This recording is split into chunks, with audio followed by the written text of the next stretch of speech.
Last ভিডিওতে আমরা যে কাজটা করেছিলাম ভাই, সেটা হলো আমরা মডেলসে ট্রেনার মেথডকে এড করেছিলাম। ঠিক আছে? ট্রেনার মেথডকে এড করছিলাম। তো প্রথমে জেন্ডার এড করলাম, তারপর ট্রেনার এড করলাম। ঠিক আছে? তো আমাদের ট্রেনার যে মেথডটা আমরা এড করেছিলাম সেটা সাকসেসফুলি এসেছিল যে সবার ক্ষেত্রেই ট্রেনার। ঠিক আছে? সবার ক্ষেত্রেই ট্রেনার জাবের ভাই বা সবার ক্ষেত্রেই জেন্ডার মেল। এমনকি এই যে রাসেল রায়হান ভাইয়ের যে একটা স্টুডেন্ট সেখানেও জেন্ডার মেল আর ট্রেনার জাবের ভাই। আবার সিঙ্গেল স্টুডেন্ট যেখানে সেখানেও জেন্ডার মেল ট্রেনার জাবের ভাই। ঠিক আছে? এইটুক পর্যন্ত তো আমাদের কোনো সমস্যা নাই। তো এখন যে জিনিসটা হচ্ছে আমরা এই আমরা যে ক্লাসের ভিতরে মেথড চালাই, ফাংশন চালাই সেটাকে আমরা বলি মেথড। ঠিক আছে? এখন মেথডের ভিতরে আমরা একটা কন্ডিশন চালাতে যাচ্ছি। মেথডের ভিতরে আমরা একটা কন্ডিশন চালাতে যাচ্ছি। মেথডের ভিতরে আমরা একটা কন্ডিশন চালাতে যাচ্ছি।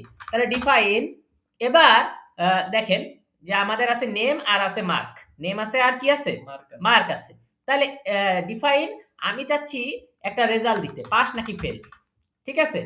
তাহলে ডিফাইন রেজাল্ট এবং আমার একটা প্যারামিটার দিতেই হবে, সেটা কি ভাই? Must be self. একটা প্যারামিটার দিতেই হবে, সেটা হলো সেলফ। তাহলে ক্লাসের ভিতরে ফাংশন ডিক্লেয়ার করলে বা মেথড বানালে আমার যে প্যারামিটারটা দিতেই হবে সেটা হলো সেলফ।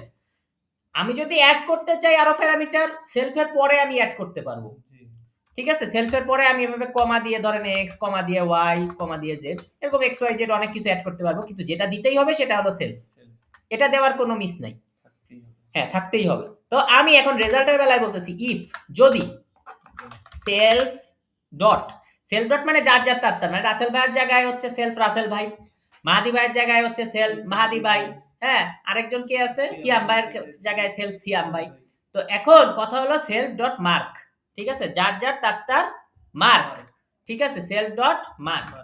মার্ক যদি হয়, যদি হয়, ঠিক আছে, যদি হয় 40-এর উপরে, যদি হয় 40-এর উপরে, তাহলে তুমি কি করো? রিটার্ন করো। ঠিক আছে? যে 40-এর উপরে পেয়েছে, রিটার্ন করো সে পাস করেছে। ঠিক আছে? ওকে? জি। আচ্ছা, তাহলে যদি না পায়, এলস, যদি না পায় 40-এর উপরে সে না পায়, তার মানে 40-এর নিচে পাইছে, 40-এর নিচে পাইছে, তাহলে তুমি রিটার্ন করো সে কি করেছে? ফেল করেছে। ঠিক আছে? তাইলে এই যে আমি এখন একটা মেথড ইউজ করলাম, কিন্তু এই মেথডে আমি একটা কন্ডিশন দিয়ে দিছি যে 40-এর উপরে পাইলে পাস, 40-এর নিচে পাইলে ফেল। তো আমরা এখন এটাকে ইউজ করতে চাচ্ছি কোথায়?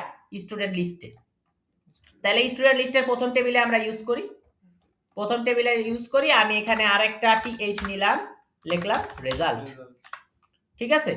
তো লিখলাম, লেখার পরে আমি খুব সুন্দরভাবে এখানে আসি এবং রিফ্রেশ করি, রেজাল্ট কথাটা এসেছে, কিন্তু এই কলামের ভ্যালুগুলো আসে নাই। তার মানে আমার ভ্যালুতে, বডিতে আমার ভ্যালু সেট করতে হবে।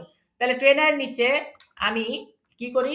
টিডি নেই, ডবল কার্লি ব্র্যাকেট, লিখলাম স্টুডেন্ট ডট রেজাল্ট। ঠিক আছে? সেভ করলাম এবং এখানে এসে কন্ট্রোল আর দিলাম, রিফ্রেশ করলাম। দেখেন রাসেল ভাই 100 পেয়েছে, 40-এর উপরে পাস। সিয়াম ভাই 0 পেয়েছে, 40-এর নিচে ফেল। মাহাদি ভাই 80 পেয়েছে, 40-এর উপরে পাস। আমরা কি বুঝতে পারলাম? ওকে, পরের ভিডিওতে দেখা হচ্ছে।